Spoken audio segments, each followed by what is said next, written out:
Mr. Deputy Speaker, Sir, may I, with your permission, intervene and say a few words in regard to the various matters that have been discussed. My colleague, the Finance Minister, who is in charge of this particular budget, will no doubt deal with the specific matters that have been raised in the course of this debate. I need hardly remind the House of the fact that although this budget is the individual responsibility of the Finance Minister, it is also the responsibility of the entire government, and as Prime Minister, I am entirely responsible for it as well as any other member of the government. This budget was placed before the House after the usual consideration by the government, and the latter is completely committed to it. That does not mean that we are not willing to consider any new proposals. We certainly are, so long as the basic structure of the budget is not affected. My friend, the Honorable Professor Shah, pointed out various difficulties in the way of our debate here and in the way of consideration of the budget proposals.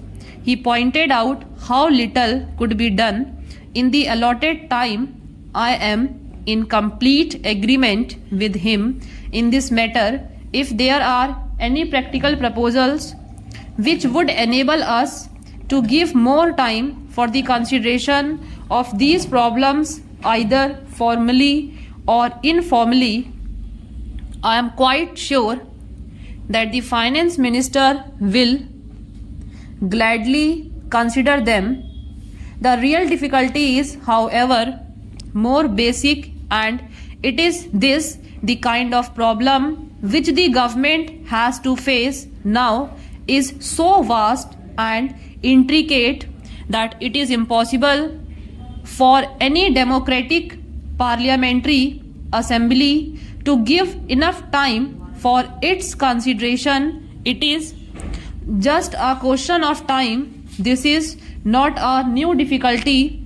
I remember that long debates on this subject took place in a country like the United Kingdom, where they found that they could not get along with what is really the 19th century procedure in this 20th century of continuous crisis, social problems and international problems. So even parliamentary procedure in the United Kingdom has gradually changed, and many matters are left more to the committees than to the House itself.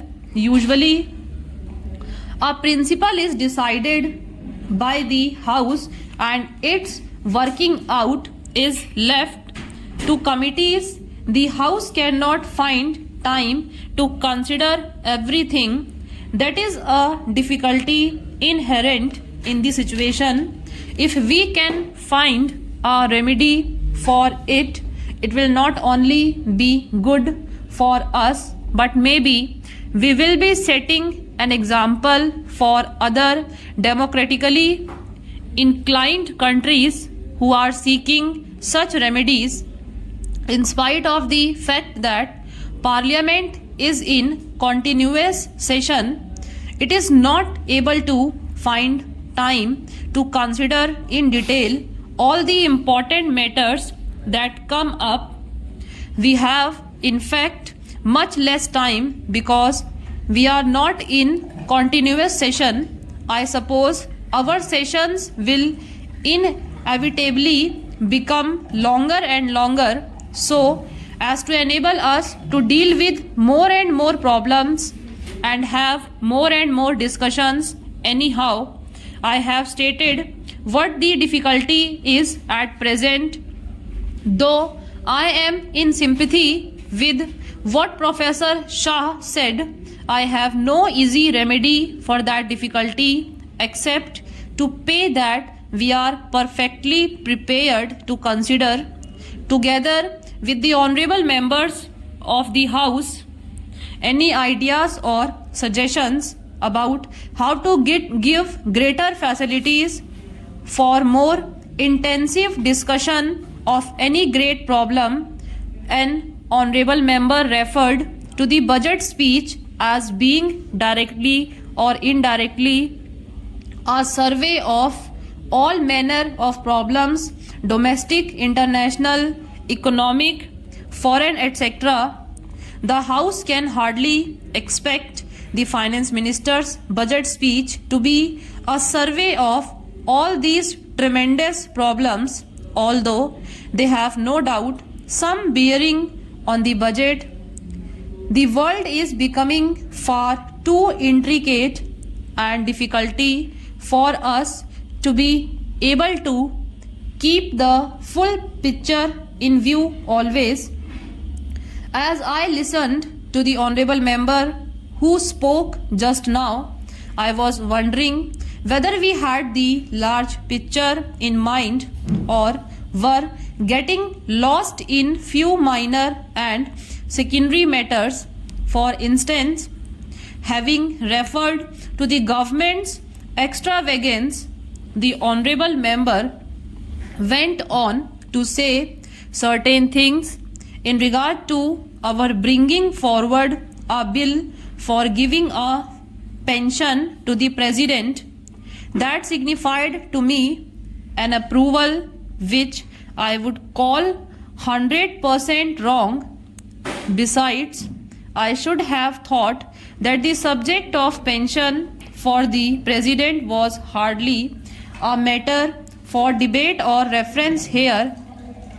I say, even if this country is starving, even then you have to provide for our president. The honorable member perhaps prefers starvation for the president and himself. I certainly will not stand in his way, but we are considering graver matters than this, and the fact that such points are raised shows that we are not looking at the problems. We do not seem to be thinking of the vast problems that we are faced with and have to wrestle with the vast problem of the country's economy in relation to the world's economy.